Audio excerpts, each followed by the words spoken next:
Pemirsa, dentang gamelan dan gerak tari yang terlatih memenuhi sanggar tari Gandrung Arum di Dusun Trembelang, Desa Celuring, Kecamatan Celuring, Banyuwangi.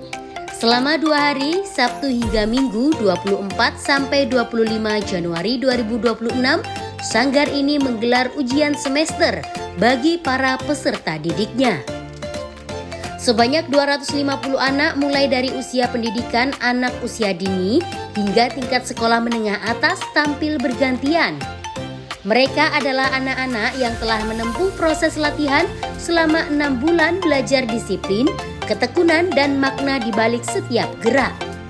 Di hadapan dewan juri dan orang tua yang menyaksikan dengan penuh perhatian, para peserta didik menampilkan materi seni yang telah mereka pelajari. Bukan hanya tari, tetapi juga musik tradisional yang menjadi ruh dari kebudayaan Banyuwangi. Setiap penampilan menjadi cermin perjalanan belajar, bukan sekedar penilaian. Kebetulan saya Ketua Partai Sinawangi dan juga DKB di bidang seni tari ya. Sanggar di Banyuwangi itu banyak sekarang, terutama wilayah selatan, wilayah Pesanggaran, Siliragung itu banyak sekali. Memang Rogo Jampi, Srono ke selatan itu animo masyarakatnya tinggi sekali ya. Karena mungkin, mohon maaf, karena orang tuanya itu sama antara anak dan orang tua. Anaknya kepingin, orang tuanya juga mendukung gitu. Sehingga perkembangan sanggar-sanggar tari di Celuring aja, di Celuring ada, ini salah satu sanggar juga, ada 2 di sanggar saya juga ada, dulu mantan murid saya. Terus di Bangurjo juga ada, semua ada lah. Hampir tiap kecamatan ada. Kalau minimal kalau tiap kecamatan ada 1 saja, berarti sudah ada 25 sanggar. Itu lebih, padahal rata-rata lebih 1.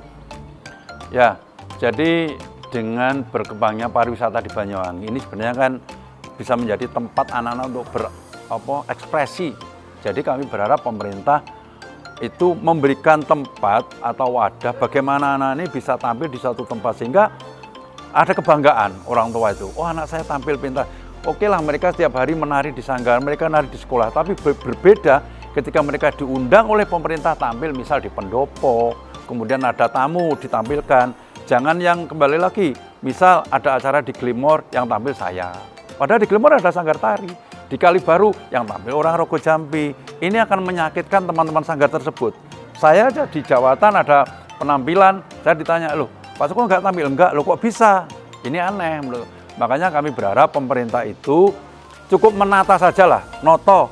Dulu kan kalau di Dinas Pariwisata itu ketika masuk di kebudayaan, ada tertulis tanggal sekian, bulan sekian, sanggar A main di tempat ini, sanggar B ada. Ini akhir-akhir ini kayaknya saya melihat kok sudah nggak ada. Harapan kami pemerintah itu, bene sanggar-sanggar kui atine seneng, beri kesempatan mereka. Jangan menjatuhkan mental mereka, jangan menjatuhkan kasihanlah mereka itu kalau wilayahnya seperti terjajah gitu loh. Kalau mereka nggak bagus kan bisa dibina. Ya, jadi misal, wah sanggar A itu ada menteri belum layak. Ya tolong didatangkan dulu, pernah waktu ada acara Metik Kopi, saya dari DKB suruh datang ke sanggar tersebut untuk membenahi. Dan tampilnya juga lumayan bagus. Maka harapan kami, kalau menurut mungkin dari Dinas Pariwisata, oh ini sanggar ini belum layak. Ya jangan dijudge belum layak. Apanya yang kurang layak? Sekarang penari bagus-bagus. Nah, jadi nanti bisa kami siap dari DKB, mungkin dari Partai Sinawangi, Pak tolong dibantu untuk membina anak-anak. Ini harapan kami. Jadi jangan pernah mengatakan bahwa sanggar A tidak layak, sanggar B paling bagus. Sanggar di Banyuwangi semuanya sekarang bagus-bagus. Ujian ini sebenarnya untuk mengukur sampai di mana materi yang diberikan oleh pelatih.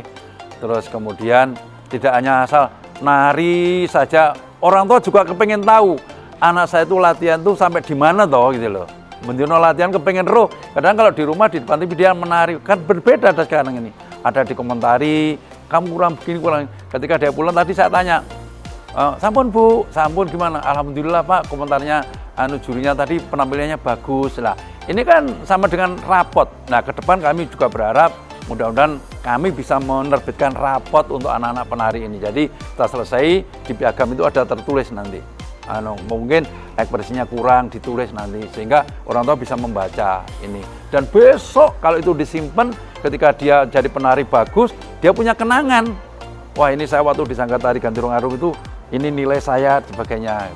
Kadang-kadang anak ketika masih kecil narinya jelek, ketika mulai SMP udah berubah juga banyak, berubah menjadi bagus. Ya sebenarnya kami berharap semua teman-teman kalau bisa menyelenggarakan, tidak harus seperti saya, tidak harus jangan ya kan kita lihat tuh apa ya sistemnya aja yang dilihat, jangan melihat pertunjukan wah sanggar ini kalau kami tidak mampu, ya jangan melihat gelarnya, tapi tempat itu kan bisa juga di kantor desa, bisa juga di kantor kecamatan atau di tempat-tempat wisata diajarkan berjalan. Terus kemudian sebisanya kalau bisa teman-teman memanggil salah satu dewan juri, bukan menilai angka tapi mengomentari. Oh mbak ini nomor 7, narinya bagus, kurang begini, kurang ekspresi, terus powernya kurang. Ini nanti menjadi catatan orang tua ketika orang tua nunggu nih anak nari. Loh jadi bu kemarin juga itu kurangan untuk kurang mantep. Nah ini akan menjadi penari yang bagus lah nantinya. Ya itu tadi makanya kan kebetulan kami seorang pendidik, ada pernah diajarkan psikologi anak. Jadi menanamkan pertama adalah kedisiplinan. Kalau latihan itu jam 7, ya harus jam 7. Itu yang pertama. Yang kedua, ketika mereka datang, salaman dengan gurunya, pelatihnya, salaman dengan pembinanya, dan sebagainya. Kemudian menjaga kebersihan. Ini kan salah satu menanamkan kepada anak bahwa belajar di sanggar tari itu tidak hanya pandai menari saja. Sopan santun, tata krama, disiplin, semua kita tanamkan. Sehingga mereka pulang, ini mudah-mudahan nanti mereka teringat. Sehingga apa yang dapat ini diterapkan di rumahnya atau di lingkungan sekolahnya. Alhamdulillah ya, setelah mendirikan sanggar ini ada ujian dan sebagainya. Ini lingkungan masyarakat ini kebetulan yang jualan UMKM ini kan mereka ini yang tiap minggu mereka juga datang di sini. Mereka rutin. Kalau tiap minggu itu saya tanya bakul cilok itu 5 kilo ya. Sekali jualan 5 kilo giling lumayan banyak itu. Saya tanya, berapa? Kata kilo Pak. Kemudian yang jasuke dan sebagainya. Malah yang sebelah itu kemarin waktu lomba tari dia cerita selama 2 hari 13 juta. Artinya apa? Bahwa kegiatan ini berdampak terhadap lingkungan. Ini tidak hanya orang sana juga belakang saya itu juga sama tiap rutin. Mereka berjualan, ya mereka berharap event-event semacam ini tetap diadakan. Dan mereka juga mensupport misal setelah acara itu mereka kebersihan dijaga. Ya gini ya, jadi kepada teman-teman yang tergabung dalam Partai Sinawangi, sebisanya kalau bisa anak-anak itu sering-seringlah ditampilkan. Jangan hanya anak-anak itu, misal dalam satu sanggar, sing tampil kok arek ikut tok, jangan. Jadi kemudian di event-event di sekolah, mungkin perpisahan dan sebagainya itu juga harus sering ditampilkan untuk menambah keberanian mereka. Itu harapan kami kepada teman-teman di sanggar dan pokoknya sering-seringlah diadakan kegiatan semacam ini.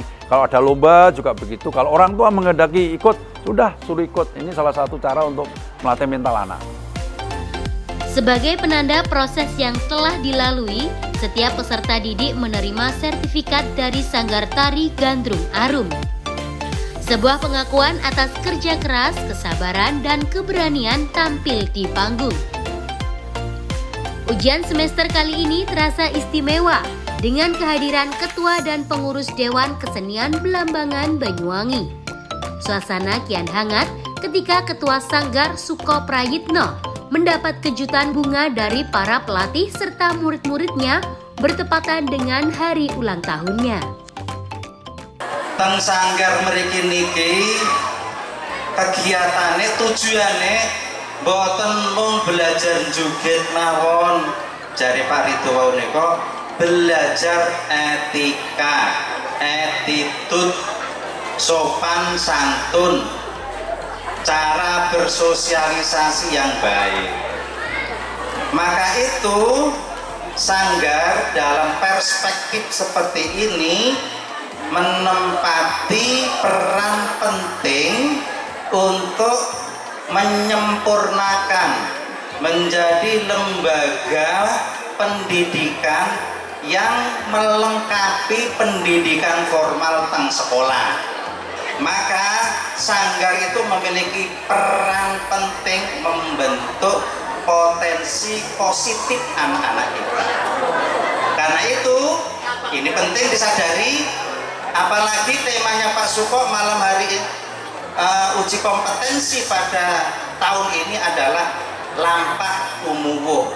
Artinya proses yang terus tumbuh, tidak boleh mandek.